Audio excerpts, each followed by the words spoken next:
All right, so far so good. We're going to get your stuff back. After this, we'll talk about the leaving thing, if it's even necessary. No, we got to go. And a couple of reasons. Do I go with her? You can. I mean, listen, you need to go. So, I don't know. Getting out of Dodge is good.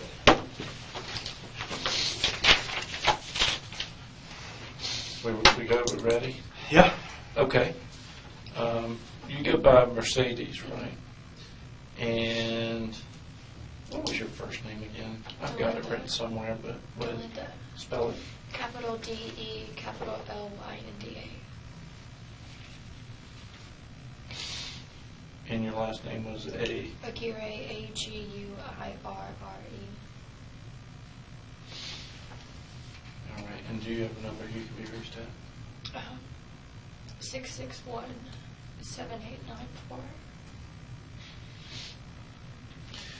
And obviously, you know what's going on while you're here today. I believe you reached out to Mr. Way. This is your legal representation for this interview.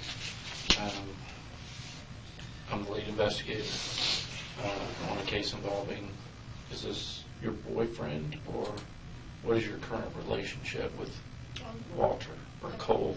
As of now, we're not together, but Previously, you guys were in a relationship? yeah. Okay. And that would be what kind of was like a romantic relationship, boyfriend, girlfriend type thing. And a lot of these questions I'm asking, I know the answers to, but just getting clarification and getting you to tell me versus me hearing it from other people and stuff like that. Okay. So you obviously know what happened. And again, I'm hearing this stuff secondhand, but I want to hear it from you. So you can just start at the beginning and tell me what happened and what you know about the whole thing. And I'll ask you some questions and clarify some things. But I do want to say I appreciate your willingness to come in here. This is a very serious thing, and it takes a lot of courage to come in here. And I do appreciate that. And I appreciate you being strong enough to come in here and do that. It's not an easy thing to do. I mean, the easy thing to do would be to, turn and run, but this is the right thing to do. So I just ask you to be truthful. That's the biggest thing here. Just be honest, be forthcoming.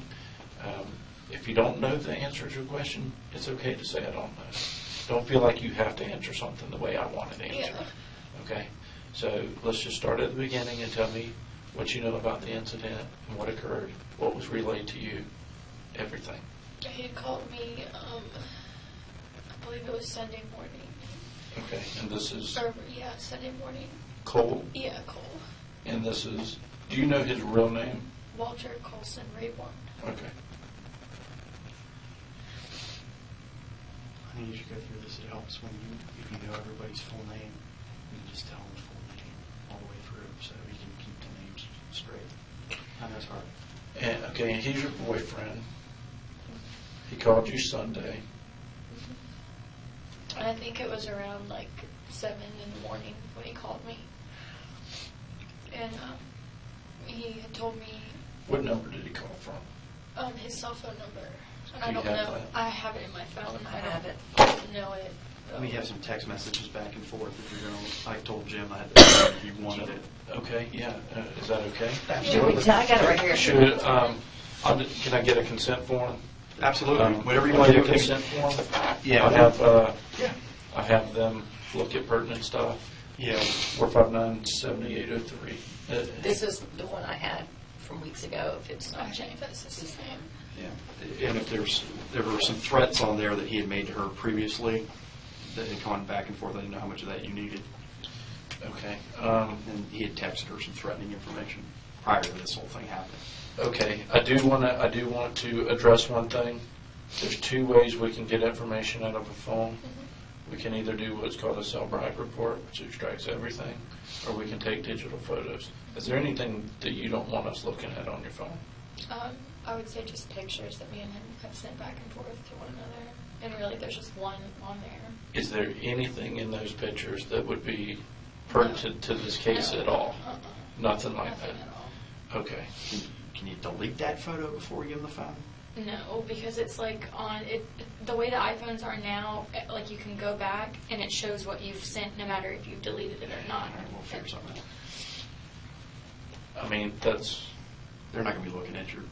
I don't care about that. Yeah, I know. I'm investigating a double homicide. Yeah, I don't Put care you on about the that. internet. Yeah, you're not. They're This not is gonna- their, if. Don't worry about If it. it gets seen, it gets seen. They're not going to be ones, but Found you in bed together, so I think they got the full picture. Right.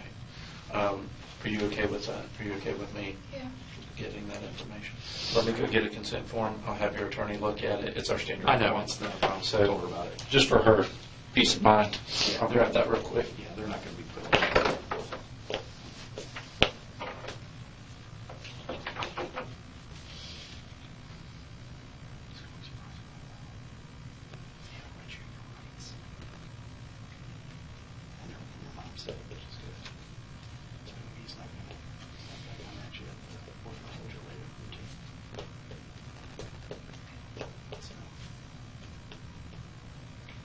I'll drop the thing in there. I'll just write next stuff. Yeah.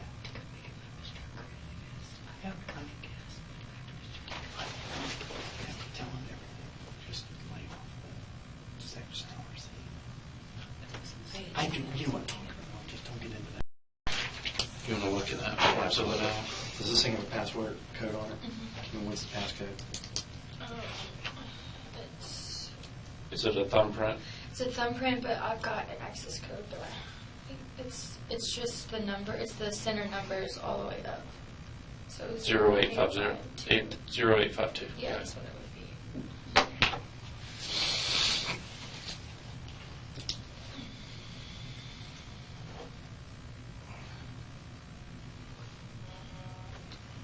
All right, this is just the phone thing. What's the passcode? 0852. All right. What this means is you're consenting to them taking the phone and doing the phone bright search. They're not going to worry about any photographs, and if you send an email to someone saying, hey, I want to buy a dime bag, they don't care about that crap either. But they're going to hold on to your phone and use it in conjunction with their investigation, and then the detective will notify me, and I'll come pick the phone back up. I may be able to get it done right now. Yeah, so, And just get it right back to you. Yeah. Well, I'll take it out while we're doing this interview. You and I can talk, and then they can be working on that. And then hopefully, if they're not swamped, I'll ask them to try and expedite it so we can get it right back to you.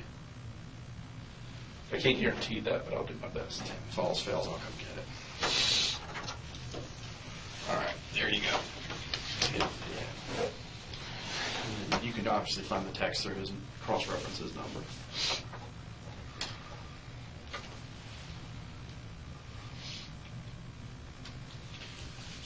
Okay, 416. Is this Apple? iPhone?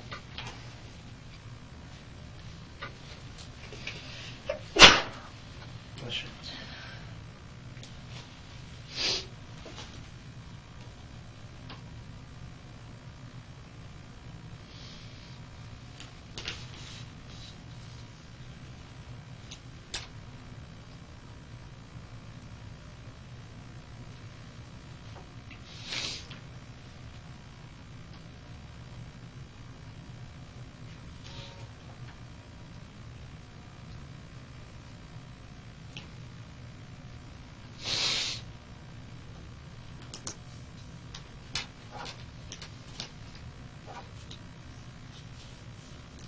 Just fill the rest of it out. Have you look at it, verify it.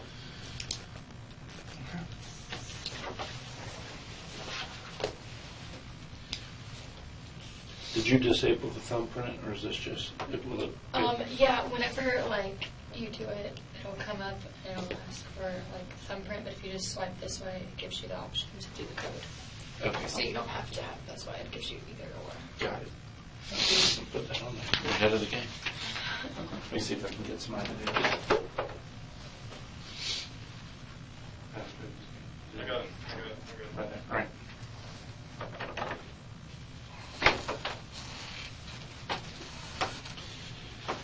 Okay. That was a long interruption, and I apologize for it. That's Go ahead and tell me from where you left off.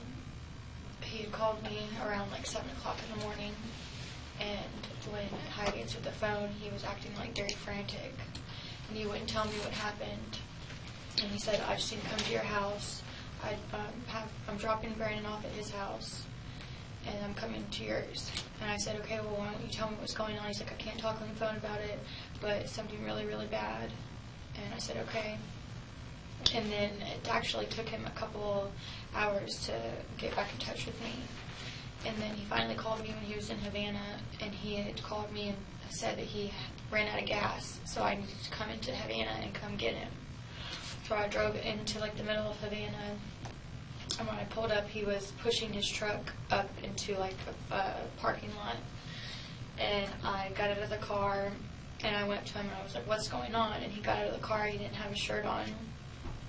And he had told me that something had gone wrong and that he had killed 2 people. And I didn't really register in my mind. And so I was like, I don't know what to do. And he was like, I need to get my clothes off. I need to take all these clothes off. I need to burn them, this and that. And I was like, Cole, do you not realize where you are right now? Like, we're standing right by a road. There's cars coming by. Like, put your clothes on. Like, he was taking his clothes off, and like he was basically hanging out of his pants. And I was like, you need to put your clothes on. So I put his clothes on, and I was like, you need to go get in my car. And I sat him in my car, and then I drove him up the road to a gas station. I bought a gas tank thing, and I put like a couple dollars in it, and I went back to his truck, and I filled his truck up. And I told him to follow me to his friend's house, who also lived in Havana, and his name is Chris Gerald. And we went to his house, and once we got there, Cole took off all of his clothes, and he put them in a barrel that Chris Gerald had in the back of his house, and he set it on fire. And then he came back, he got back in my car, and we drove back to my house. And then me and him showered, and then after that he got in my bed, and he passed out for a couple of hours till later on that night. And when he woke up, he was, kissing on me and stuff, and I was like, I don't want to, kiss you right now. Like, what the hell? What's going on? Like, what happened? And he had looked down at his arm, and he noticed that, there was a cut on his arm. And he said, oh my God, it wasn't a bad dream. He said, Mercedes, I'm going to go away for the rest of my life. I killed 2 people. And I said, what are you talking about? What are you talking about? And he said, look it up he said, pull up WCTV right now. And I pulled it up on my phone, and that's when I had read online that the police had responded to a fire at the 2700 block of Tharpe Street. Okay. What else did he say about it? Right then, he had asked me for my phone and to call his lawyer, and I gave him my phone, and he started talking on the phone with her and explaining everything to her. And I guess like they had conjured up him coming to Tallahassee for a meeting or whatever. And that's when I had driven him back to his truck. What day was that? That was Sunday. Oh, okay, that was Sunday. Yeah. Do you know who you spoke to on the phone? And Annabelle Diaz. Okay.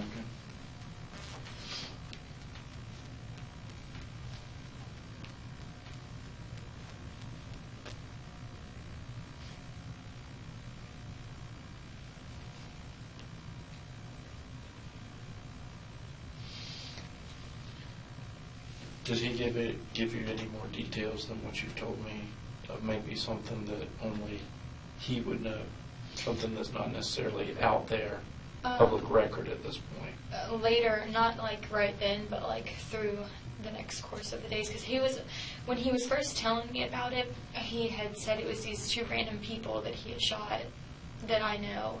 And then he changed his story again the next time he talked to me, and he was on Xanax. So he couldn't really remember a lot of what had happened. And I guess because of being on that drug, he was just telling me stupid random stuff. And he, like, in these past couple of days, I've even, re-said all that to him. And he's like, I don't know why I would have told you that. I guess it was just the drugs. I don't know why I said any of that. None of that makes sense. But, like, as, his story would go on, he would change it every time. And then eventually he was like, no. He said that him and Brandon were riding around I guess, like, that night and going on early into the next morning after the 4th. And he said that Brandon had mentioned to him that he knew of some guys selling drugs in Tallahassee, and that he knew that there was like pounds of marijuana and thousands of dollars in this house. And Brandon put it in his head that we should go rob them. And Cole, of course, was all fucked up and was like, yeah, that sounds like a good idea. And they drove over there. And Cole said that once they got there, Brandon was like, no, I don't want to do it anymore. I don't want to do it anymore. And, like, was basically, wimping out of it. And Cole was like, well, you take my truck, and I'm going to show you how it's done. I'm going to show you how you get stuff done. And he said that he took boxers and he wrapped it around both of his arms to cover up his tattoos. And he had a bandana covering his face. And he said he took a gun that he had, and Brandon dropped him off there, and Brandon drove off and I guess just rode around while Cole was doing this. And he said he went up to the door, knocked on it, and he said that the white boy answered the door, and he said as soon as he answered the door, he hit him with the gun, and he said he busted his teeth out and went into the house and was asking them, where is it at? Where's the stuff at? This and that. And they were saying, we don't know what you're talking about. We don't have anything. And he said he hit him again. And he said that every time he would hit him, they would say, oh, okay, well, there's some bud back here. And then eventually he was saying, okay, well, we have a little bit of money, or we have a gun over here. And then he said eventually he tied him up with PlayStation controllers or something like that. And he told him, or made him get in the bathtub. And he said that he shot the white boy in the face, and he said he knew that he was dead instantly. And that the black boy was sitting there telling him that he didn't want to die. So he shot him in the stomach and in the leg. And he said that the boy tried to act like he was dead, and Cole said, I know you're not dead. I know you're not dead. Where are you hit? And the kid said, I'm hit in my arm. And in my leg. And then he said after that he just shot him in the head. And he took, he said they had Hungry Howie's pizza boxes in their house, and he said he took them and put them all over their stove, and he set it on fire, or turned the stoves on. And he said that by the time that he got to the front door, the whole place was engulfed in smoke. And he was trying to get out of the door, and he said he couldn't. So he took You said why he couldn't get out of the door? He said because of the smoke. He said it was so smoky, and like he was having just trouble getting out of the door. So he said he took either, I don't know if he said it was his gun or the boy's gun, but he said he went like that and he busted the window out. And he said that that's when he climbed out the window and he ran, and then had Brandon pick him up. Do you know if anyone else was with him? He said he was by himself. So he said he went in by himself? Yeah, he said he went in by himself. Okay. And he said they opened the door for him, like Yeah, wearing a bandana and everything? He Maybe they said, didn't. I don't know if he like covered up the door or wasn't in the way of the window. He just said that he looked in the window and saw them on the couch, and I don't know if they were sleeping or what. He said that he just knocked on the door, and that as soon as the boy opened the door, he hit him. Did he say what he hit him with? His gun. He hit him with his gun. Did he tell you what he did with that gun? He said afterwards, he said he threw it into some body of water. He couldn't remember where, but he said he threw it, and he couldn't remember what happened to the boxers that were wrapped around his arms, and he didn't know where his T-shirt was, and he was worried that those things were left in there.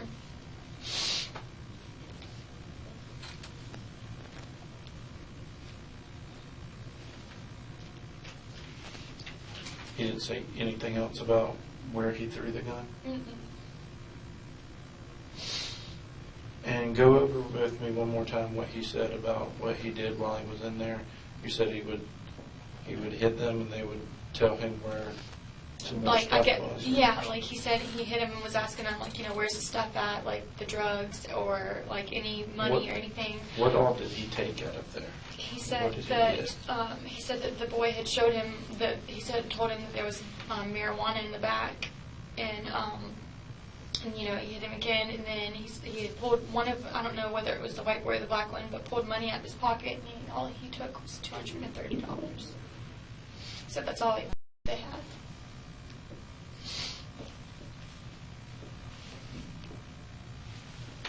And he said initially, when he had tied them up and put them in the bathtub, he had told him to count to like 30, and he was going to leave.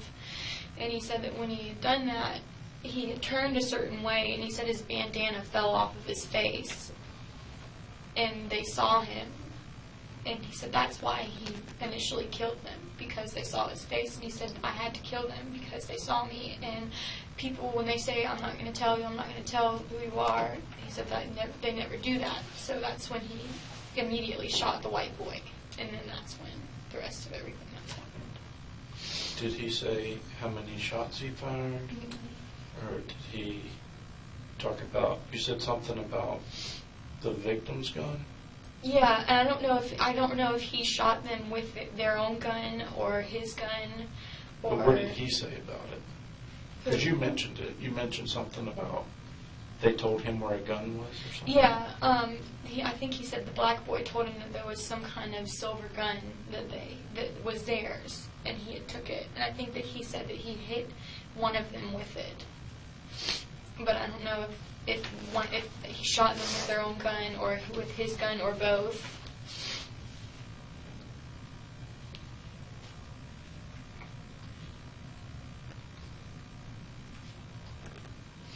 Did he say what he did with that gun? Mm-mm. He didn't tell you? No. Did you ask? Mm-mm. What did you ask him when he started telling you all of this? Why he did it and like what made him go over there, and he was just explaining that him and Brandon were just being stupid riding around, and that they thought that there was a whole bunch of money over there, and it turns out there wasn't, and it was just a whole bunch of stuff just gone wrong. Mm-hmm. Okay. Do you know where that money was What money? that he got? I'm assuming he kept it. I don't know if it's at Nancy's house or. Well, there was some money. I think one of the guys said they saw some money over there. Do you know?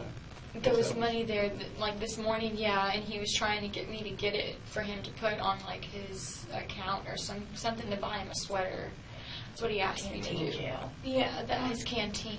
Yeah, he's wanted to. He wanted me to take the money and put it on his canteen, but He's the going to marshal. call her and bring the money to the canteen of the jail, which she's not going to do. But the Did marshal. you hear this? Or? No, she's just. She told told me you this that. Okay. after we left Ethan today. And I know this is a lot. I know you're overwhelmed right now. Yeah. And that's understandable, given the circumstances. Would you call him? No, he didn't call. This is what he told her Yeah. this morning Oh. when he was being arrested. Yeah, when he was being arrested. And then there's messages on my phone when I was at your office. Where he was and calling. Annabelle, was using Annabelle's phone to text me. And he said, are you going to be at your grandma's house tonight? It's on the Give me phone. the number. And Annabelle was talking with me as well. Like they were switching the phone off. I don't know if they were in a room together. But he was like, it's Cole. I'm talking on Annabelle's phone, this and that. It'll be on there. Yeah, it's on my phone. Yeah, and he's had her phone off, so when you just turned it on, you see those things coming through, that's probably messages from that. It's kind of a no-no on the lawyer side of the column, but a little witness tampering issue, but it's very minor. Did she say anything to you as far as not talking to us or anything to that effect? No, and Cole told told- me like No, once. that's not right. 100% true. She told you not to come see me. To see Oh, him, yeah. Yeah. and for me to take her. She said that if I'm gonna take her she to said that if office. I wanted to talk to her, and she said if I had an attorney, that she couldn't see me and she couldn't give me legal advice. But then she would then she texted me and said, but if you want to come see me, come to my office in 20 minutes. I'll be there. And that's when I was with his office. And that's a little bit of a tangent at this point. That's something that we can talk about later. Yeah. But it is pertinent, I think. But you said those. Well, now she criticized. She told you that I was an idiot or something along that line. She had told Cole that. Yeah. She had told Cole, and Cole had told me. Yeah, so she knew that I had been your lawyer in the past. And so she knew. Yeah, because he told her that. So And she knew to keep you away from me. Yeah, and Okay. yeah. I see where it's going. Yeah, I mean, it was, yeah, It'd take a lot of rocket science to figure out what's going to happen when I find out. Right. Were there any other text messages on there aside from that one? With Annabelle? Yeah. I mean, you said there were some other text messages about some threats. I wanted to get into that a little bit. I have, you can go through, our Facebook messages where we've gotten into arguments and stuff, and he's, said things on there, Tell me about the one that was on the phone, what happened with that incident. What? The June one where he's threatened you and that the texts are kind of menacing in terms of... Oh, when I was with Steven? Well, whoever you're with, I don't know all that. Well, I mean, he was just saying that, if he saw us out together, that, both of us, he was going to kill both of us and stuff like that. And even, in the past, when me and him got back together on my Facebook thing, it says, he would write stuff like, if Steven gets brought into any of mine and yours drama, you know what's going to happen. And, one of our last fights we got into, I got mad and I drove off, and when I went to drive off, he got his gun out of his car and he shot it into the air to get my attention, and I turned around and I looked at him and I was like, really?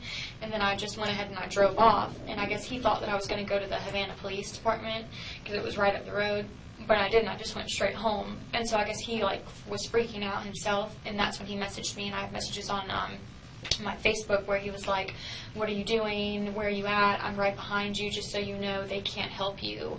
Yada, yada, yada. And he was calling me, freaking me out, saying that, he thought that I was going to go tell on him and stuff like that. And I was like, obviously I'm not.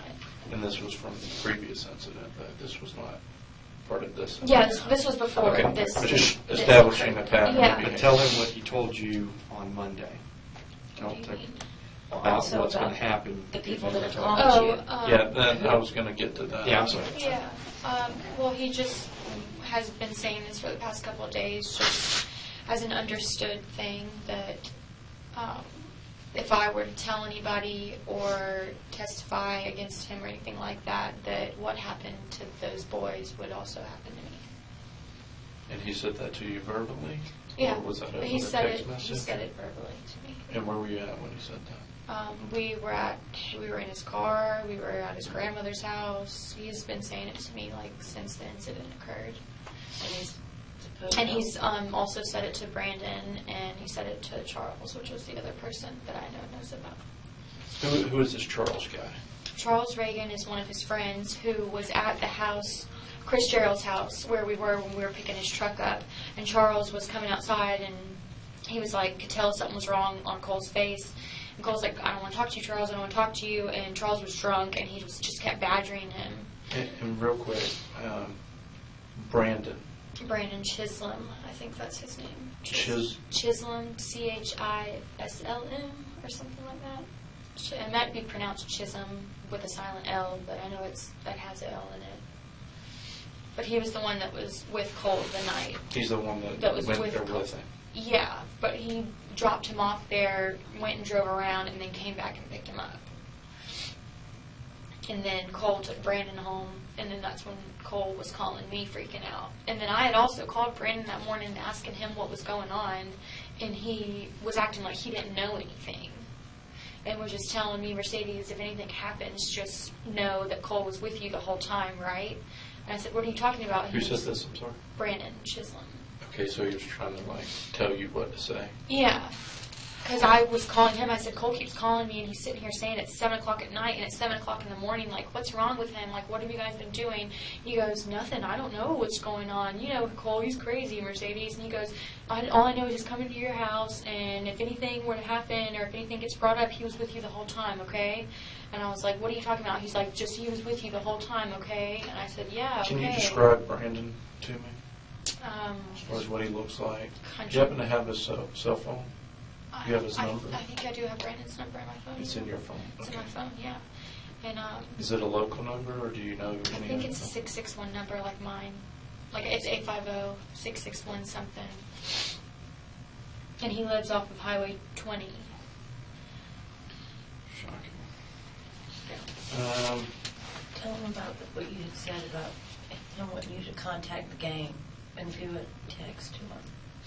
Oh, his friend. Well, hold that thought. Yeah, go ahead.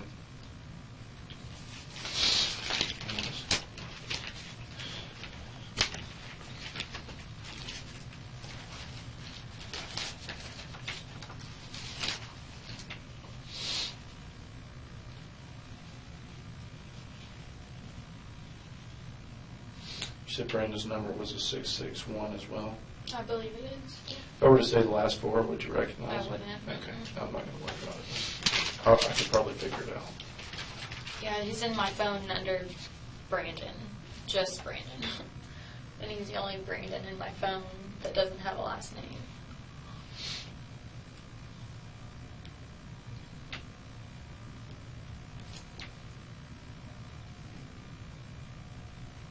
And could you go over his height, weight, what he looks like? He's about my height. How tall would you say you are? I'm like 5'8". 5'8". Yeah. He's got blonde hair, short. He did have facial hair, but he's recently shaved it off. Pointy nose, blue eyes. So you don't- blue or green eyes. So you don't think Brandon's 6'3"? No. He's not 6'3". No, Cole's like 6'3". How many times have you seen Brandon? Too many to count.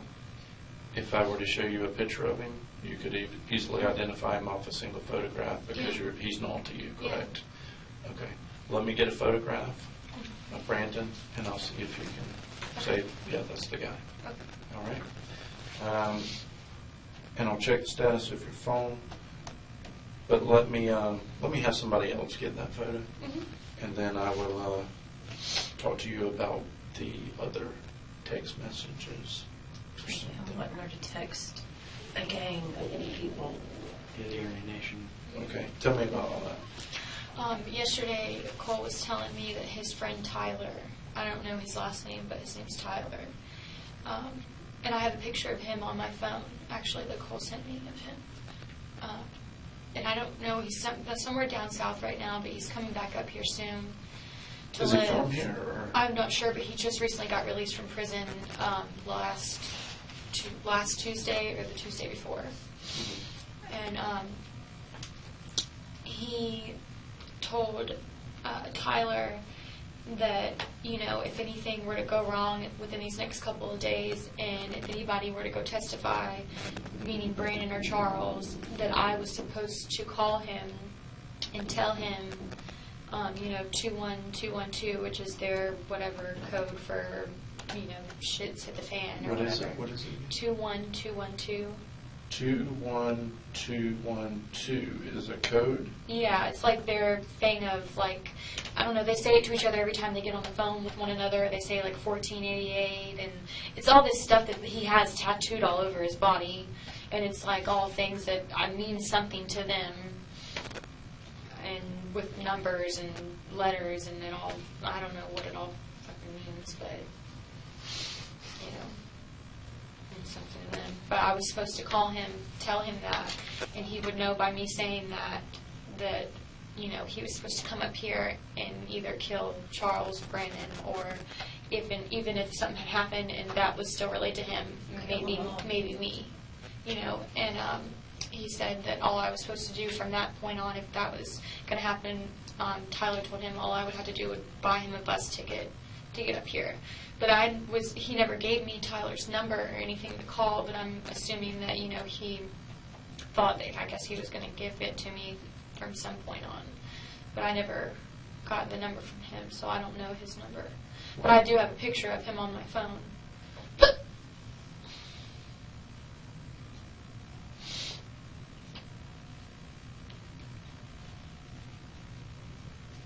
Why would he ask to have Tyler kill Charles? Because Charles also knew. Was he a part of it? No. How did he know? How do you know that he knew? Because when we were leaving Chris's house, Cole was backing out, and I was leaving like this, so I couldn't leave until Cole backed all the way out. And like I said, Charles kept pestering him, like, what's wrong, what's wrong? And Cole had told him, if you don't get away from me, I'm going to fucking kill you right now. Like, get the fuck away from me. I don't want to talk to you right now. Something's going on, and I can't talk to you about it. And Charles had gone up to his car when they were leaving, and I was in my car. So I was assuming in my head, okay, he's telling Charles right now. But I didn't know at this point. I still didn't know. And I saw Charles lean into the truck, and he was hugging him. And I guess, 2 days later, Cole was telling me that he was crying. That's Brandon. I can tell you that's Brandon. Just from looking at the backside That's of it? Brandon. Okay, go ahead and look at it, just confirm it. That's Brandon. If you would initial it, date it, please. Not getting better than that. Need to see from that. What's today's date? The 8th.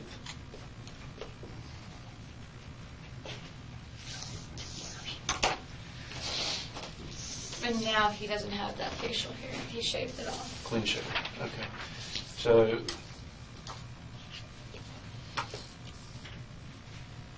this guy, according to Cole, is the one that came up with the idea and knew who the victims Yeah. were. And then he chickened out. Yeah. And that's, you know this from Cole From telling you Cole this. telling me.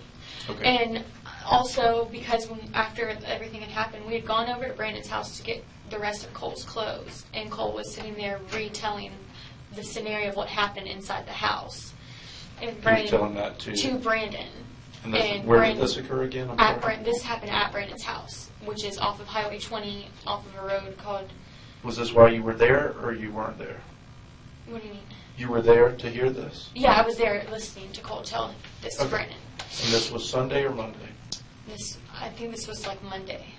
This was Monday. Yeah, this was like a day or so after everything had occurred. Okay, and he lives out Highway 20? Highway 20 off of, you're going on Highway 20, and it's like at the beginning of Highway 20 where all that construction's going on. And it's like the first road, and there's still traffic cones from road work, and it's called, I don't know if it's Smitty Drive or Smitty Way or something, but it's Smitty something. And if you go, yeah, I don't know. But if you go straight, it's a dirt road, and if you go straight down it and keep to the right. Smitty Drive or Smitty Way is a dirt road? Yeah, Smitty Way. I think that's what it is. I think it's Smitty Way. Is it dirt right off of 20? Yeah. Okay, so first. Yeah, it's right like off it's like 20 the is a first dirt road. right if you're going on 20 heading towards Taubman. Okay, is it past Capitol Circle, I think? Yeah, if you can, Yeah, if you're past on Capitol. Pensacola Street and Keep you just going. if you go straight down Pensacola, you'll eventually come to that Capitol area, Circle, yeah, the and big that intersection. construction going on. And if you go over that, past that little gas station, it's the first dirt road right. How far past would you estimate? I Half would mile. say half a mile, and it's called Smitty something. And you go down that road, and you would keep to the right the whole time, and you go all the way down, and then you just keep going right, and then eventually you get to his house. It's way back in the back. He lives in a little tiny cabin that's smaller than this room, and his grandfather lives right next to him in an RV. It's his grandfather's property. So Brandon's grandfather lives in an RV? Yeah, and that's the first thing you would pull up on, and then next to Brandon's grandfather's RV is Brandon's little cabin or shack, I guess you could say, and that's where he lives. And then What color is it? It's I think it's green. It's a green wooden little cabin thing that he built it himself. And then another guy lives out there in a house type trailer thing, and his name's Adrian, and I think that's Brandon's cousin.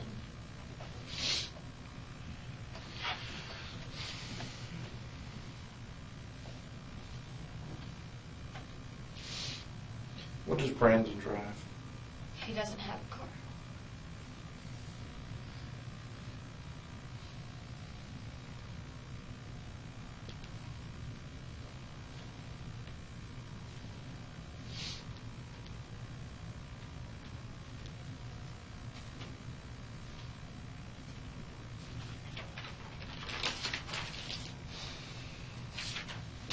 And you said the other guy was Charles. Charles Reagan, Yeah. and is that where they burned the clothes? It wasn't at Charles's house. Charles lived in that house at one point, but he doesn't live there anymore. Right. But that's Like Chris Bob Gerald's. Chris Gerald's house was where the burning of the clothes happened, and that's where that conversation occurred between him and Cole. Between Chris or between? Between Cole and Charles, but it was Charles. at Chris's house. Was Chris present? No, he was not present So- at any time. So, as we know, and as you know now, Cole has or has not told Chris about what happened. Yeah, as far as I know, Brandon, me, and Charles were the only people that knew about it. Okay.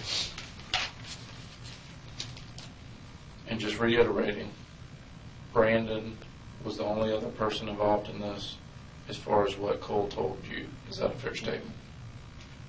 Yeah. Okay. What happened when the marshals surrounded your house this morning? I was sleeping, and I was woken up by the doorbell being rung, and simultaneously Cole shaking me, saying, "Wake up, wake up, wake up." And I was like, "What's going on?" And he said, "The federal marshals are here." And I was like, "What are you talking about? Like, are you joking with me? Like, what's going on?" And then I heard them banging on the door and, saying, "This is, federal marshals, call out if you're in there, et cetera." And I was like freaking out. I was like, "I don't know what to do. I don't know what to do. What are we going to do?" And he said, "Well, they're here to get me, Mercedes. I'm going to prison forever. That's what's about to happen." And I said, "Okay, well, should we go answer the door?" And he said, No, we're not going to answer the door." And I said, "Okay, well, what are we doing?" And he was like, fumbling around, and he had a bag, and he ripped this bag open, and he took out like a scale and a sifter and a grinder, and he threw the grinder in his grandma's trash can in her bathroom, and he was taking the scale and the sifter, and he tossed him at me, gave him to me, and was like, "Go dump these in the toilet." So I went in there and I threw them in the toilet, and he was like, "No, wash them off." And I was like, "I don't know, what you want me to do," and this and that. And so then he got in there and was washing them off, took it out and threw those directly beside it, and then he started flushing a whole bunch of stuff down the toilet. Do you know what it was that he flushed? What was it? I think it was cocaine.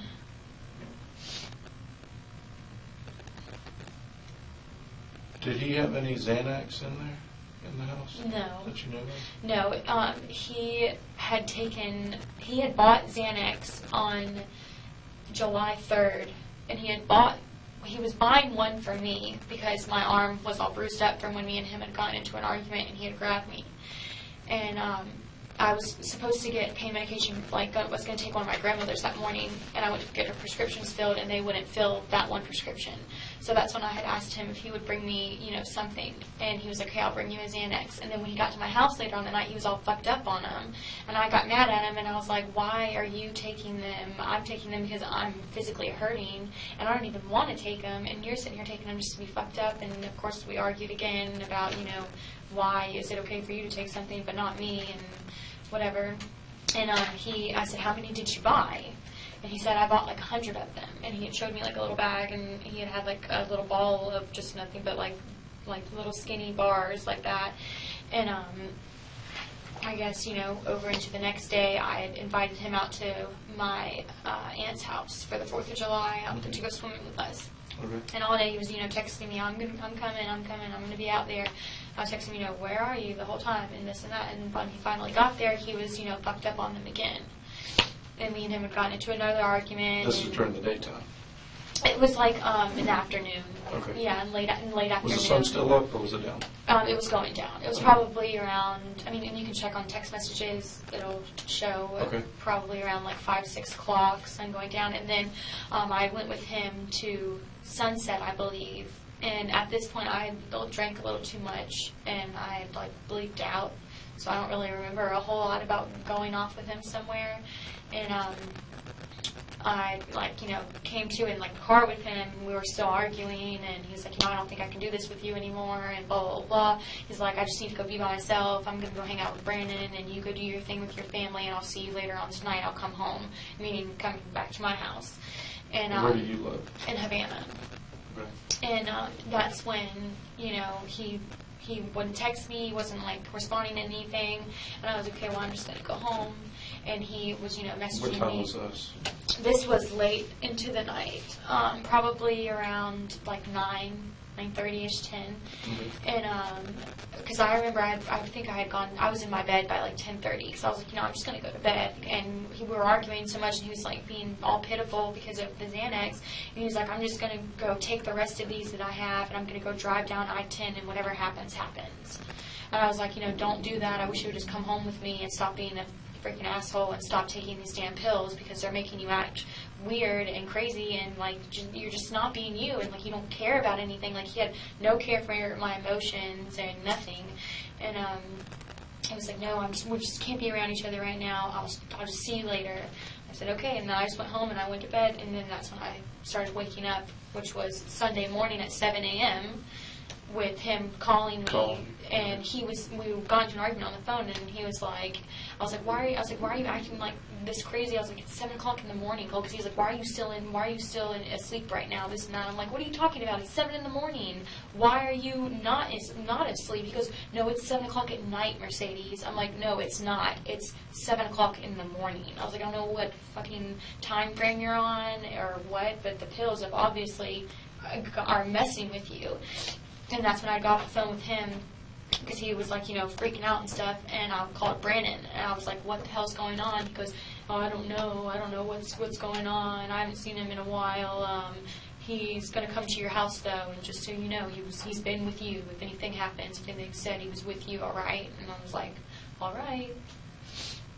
Didn't he tell you something about wanting to be shut out by the police today? No, he's been telling me that if and when it came down to all of this, like with him getting caught, he said that if he was driving down the road or whatever and he had a gun, he was going to he was going to have them shoot it out with him and kill him, or he was going to ask for the death penalty, because he said he didn't want to spend life in prison. And then the past couple of days as well, he's been telling me that he didn't want to be around me and that I didn't need to be around him for this week, because he knew that if he got caught, I was going to go down with him because of everything that I had been, doing with him, staying with him and him coming to my house, taking a shower and everything like that. He was like, you're in a, what is it? I think he used accomplice. Accomplice or accessory or whatever to this and that. He said life in prison and the death penalty and all that. He goes, that would not kill me as much as you having to serve the rest of your life in prison for my mistake. He said, I did this, and this is my fault, and I don't want you to get in trouble. And I got to ask you this because it's going to be asked. When he disclosed all this to you, why did you not call the police immediately? Because I didn't know what to do, and he had told me, if you go tell anybody, the same thing's going to happen to you. So I was scared for my life. And also, especially with him sitting there telling me, because he was also telling me, he said, I'm not really worried about Brandon, and I'm somewhat not worried about you, but this whole thing with Charles, he was contemplating killing Charles. Because he's like, and he goes, he's my best friend, I've known him my whole life. So for him to sit there and tell me, you're going to kill your best friend of your whole life, and I'm your girlfriend, and, To tell the detective that he'd been physically rough with you on that. Yeah, he's been rough with me. He's held a gun to my face. What about his cell phone? It's in that house somewhere. What kind of phone was it? It was an iPhone. I don't know what style it was. It wasn't a new one. I think it was like a 4 or something like that. You say you broke it? Yeah, he broke it this morning. How did he do that? Over Nancy's bedpost. He smashed it. Did you say why he did that? No, he just started doing it. Is this when the marshals were there? Yeah.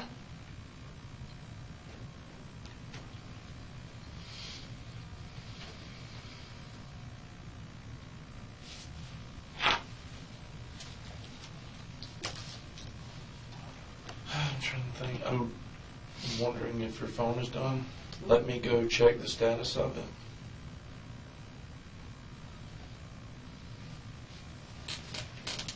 And then we'll see where we're at from there. Kind of see if my sergeant has any other questions or anything like that. You said you went to Charles's house? No, I went to Chris's house. Chris's house? Yeah. And Charles was there. Where's Chris's We can get house? Brandon's. It's in Havana, directly across from the baseball field. Brandon's number.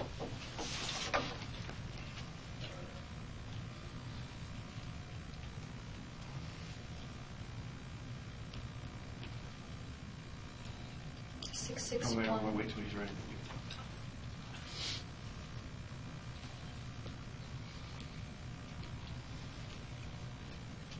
You want to get Tyler's phone? Do you have Tyler's phone? Or you have No, Tyler's picture? I Show don't. him. Give him the phone number and then show him the picture. Okay, so he burned the stuff at Chris's house, Yes. but he was there with Charles. Charles was there when we got there. We went there, burned all the stuff, went to my house, shower, he slept, and then we went back to Chris's house to get his truck. And Charles was there, and Charles walked out of Chris's house then, and that's when me and Cole were leaving. But, and just let me clarify this, because, sorry, I haven't had a lot of sleep here, but It's okay. you said that you guys went to Chris's house to burn the clothing. After I put gas in his car, that's where because Cole's not allowed at my house, so I couldn't have his truck at my house. So we always would take it to Chris's house, which is right down the road in Havana. So you guys go to Chris's house to burn clothing. Cole wanted to go there to leave his truck, and he took off his clothes there and put them in a barrel in Chris's backyard and burnt it. Yes. Was it just the clothes he was wearing, or was there It anything was else? it was the clothes he was wearing. He had a pair of jeans, a white pair of polo shoes, and another cell phone. It was like one of those phones you buy at Walmart and you just throw anywhere if you don't want it anymore. I guess one of those, whatever you call it, Yeah. track phone or Track phone, yeah. drug dealer phone, disposable phone. And there was something I just thought about, that just kind of going over all this in my mind again. Did he get marijuana from the victim's house? No, he didn't say that he did. Not that I know of, did he?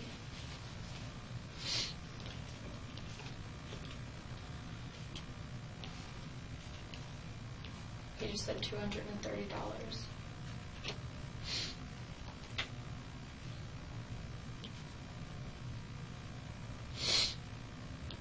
Did he give any of that money to this guy? Not that I know of. Did he say that they split the money? He did not say. He didn't say whether he... One way or the other, he Yeah, didn't he tell didn't. you? No, he didn't tell me if he kept it. He didn't tell me if...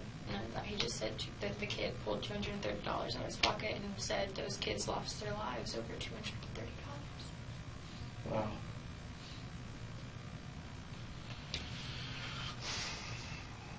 And do you think some of that $230 was at the house? It could have been. I don't know for sure.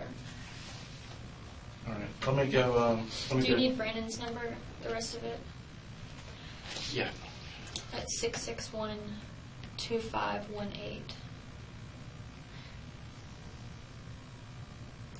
And I don't know if that's still his number, because I know, like, day before yesterday, Cole had texted me that Brandon was going to get his new phone turned on. So I don't know if he's got a new number now. Pull up the picture of this winner from South Florida so he can... Oh, Tyler.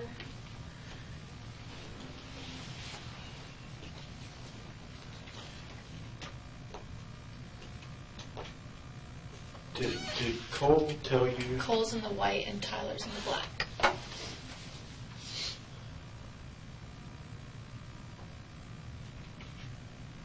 Is he older? I don't know. He just said it's one of his brothers from prison that he was in prison with. How long ago was this photo taken? I can tell you on my phone. Well, I mean, just approximately. Within the last week. Those are the shoes he burned? Oh, it went off. Oh, somebody's calling you. Don't take Don't it. answer it. Just exit. Yeah, those were the shoes he was wearing. That he burned, I mean. Yeah. Let me see. Same tattoos. Yeah, they all have the same He's in the tattoos. gang then. Yes, that's what, when I say it's one of Okay. his brothers, that's what that means. Let me see this.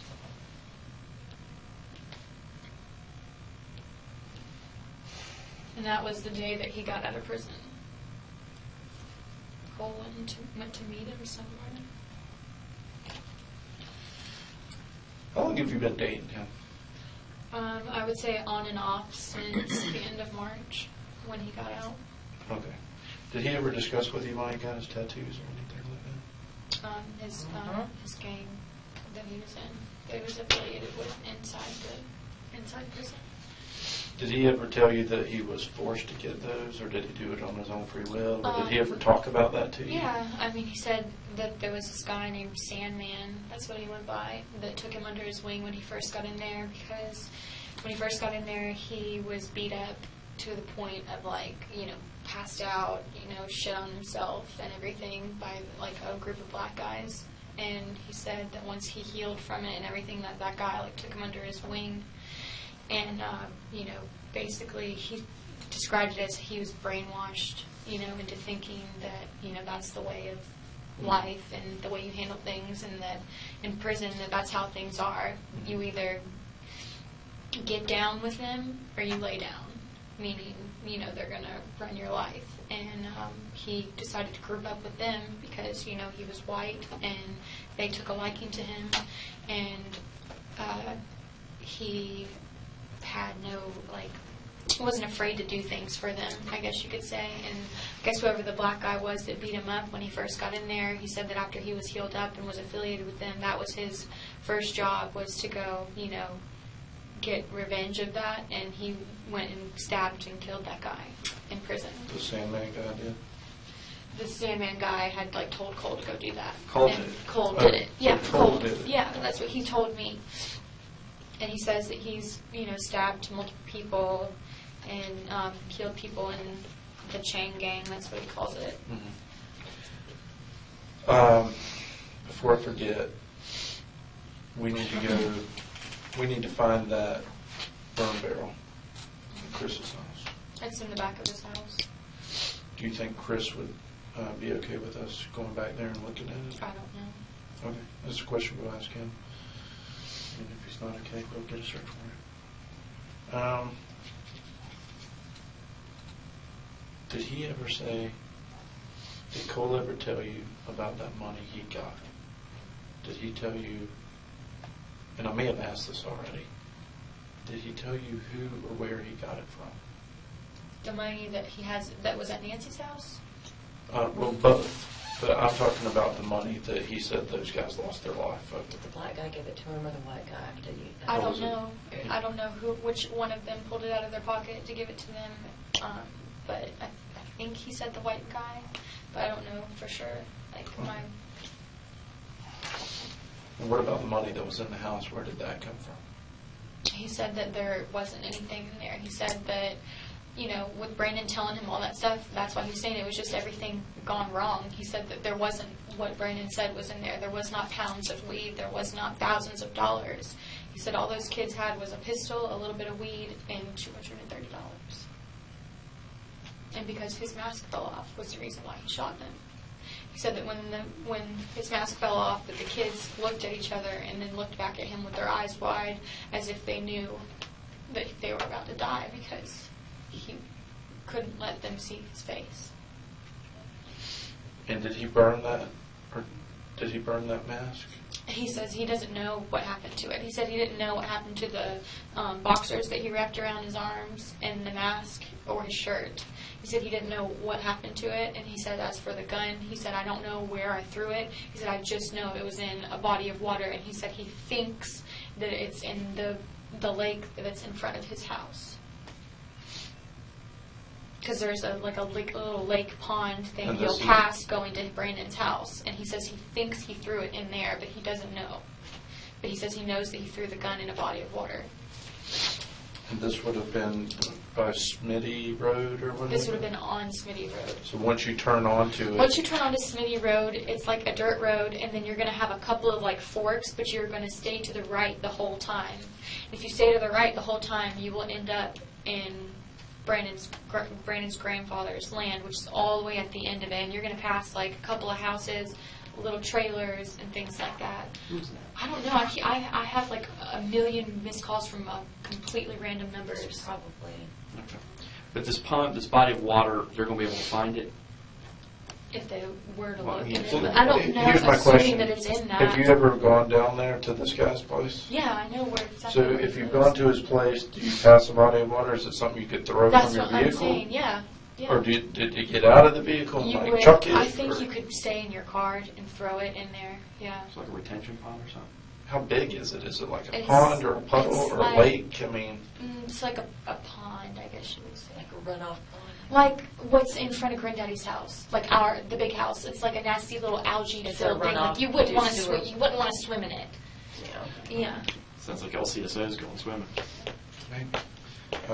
but he didn't say He for said sure he it doesn't was that. remember. But he said he thought it was that He one. says he thinks he might. He said, I think I might have thrown it into Brandon's lake, but I don't know for sure. And he says the only reason why he thinks that is because their next stop was taking Brandon home.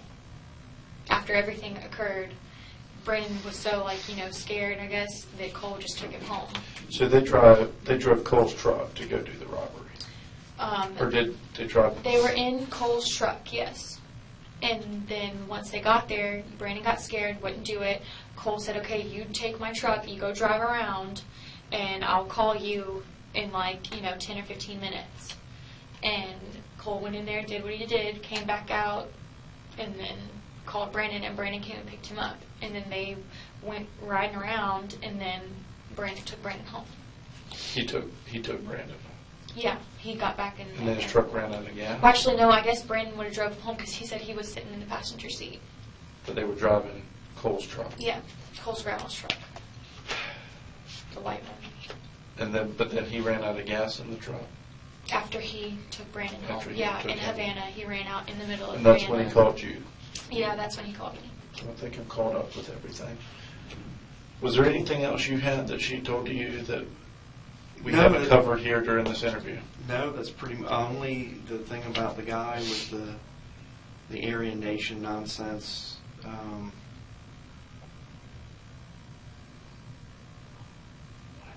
He had pretty much told her early on that he was thinking about if she said anything, she would end up like the two boys. And then once he gets arrested, she's pretty quick on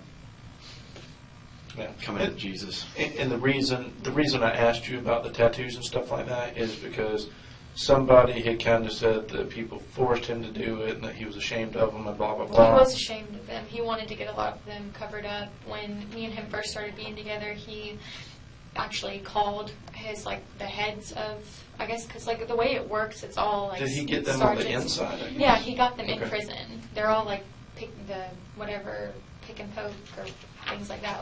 All of his tattoos that he has besides the Rayborn on his back and then the Florida emblem, those are the only two he ever got on out here in the world. Okay. But all the other ones are all in prison that he got them. And he was ashamed of them. Yeah. So that was a true statement. Oh yeah. Okay. He was very ashamed of them. He's told me that too. He wanted to get them covered up, but I had taken him to a couple of my tattoo friends, and one of them, of course, was black, and he was like, "I'm not sorry, but I'm not covering him up for him," because he wanted to get he wanted to get his shins covered up because it says white power down his legs, and then he wanted to get this colored in, and then his patch right here. But he said everything else wasn't really offensive, besides, of course, the Confederate flag. Yeah, okay. All right, let me go talk to my bosses. I think they're probably up to speed, but let me just make sure there's nothing else we didn't hit and touch base on. You've got your phone? Yeah. All right, I'll be right back with you. How is she supposed to handle all these calls? I'm sure they're coming in from these people. Just turn the phone off. Just turn it off. Just turn It's burner phones. I'm sure it's Yeah. Brandon. I And think this 558 number is the jail. Wouldn't that be the jail? Jail's either 577 or 606. Just don't take the calls. Turn off the phone. And people that you don't know don't answer it, Mercedes.